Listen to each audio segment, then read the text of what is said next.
Did we ever need to argue this? Is it opaque? Did we ever need to raise placards and give our fist in protest against the grotesque fashion of thinking she's low spec in her ability to function as a queen? The girl, my sister, your daughter, his wife, should we have even filed a court process and wait through centuries of hearings for a third of the gavel? Do we still need to marvel at the opinions of our elders when such wisdom is ageless? See, it's rather hopeless that several debates will crochet around the subject in the media when we should be using a lot of that energy to support Olivia, one little girl who recently passed her entrance exams and needs to further her schooling.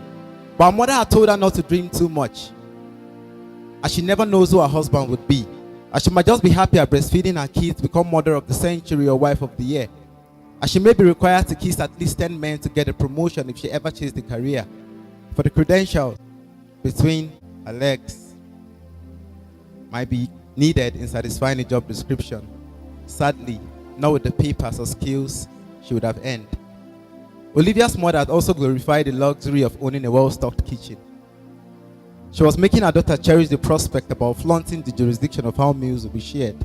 Sadly, Olivia, growing up with that scripting, has her dream shredded by a woman who practically endured the same fate, but was still unaware that aside being Olivia's mother, she can be more, like spreading the essence of her existence to the rest of the world and set history on a task to challenge generations that would come.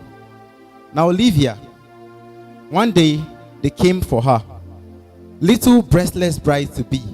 They came with a wagon of gifts and she found her father drenched in the pool of his saliva, offering a daughter who barely knew the way around her body but for her belly buttons, still biting nails each time she's asked her name and wouldn't pronounce those words without stuttering.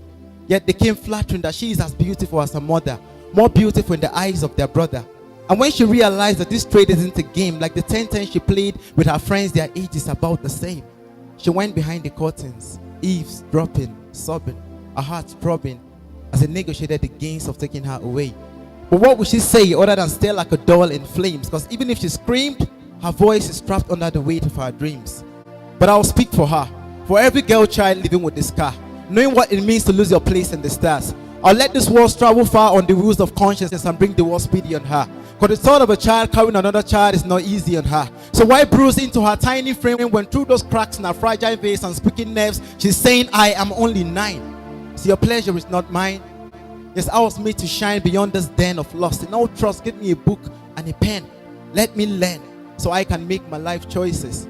You see, I promise that when I reach my prime, like Osasu, I shall return every dime named as my prize, every coin wasted on nuptial wine, and prove to everyone who tasted how much of a crime it is to be thoughtless. Regardless, this burden is on me, this burden is on us. Your voice, my voice, our voices for the voiceless African girl child. Thank you very much.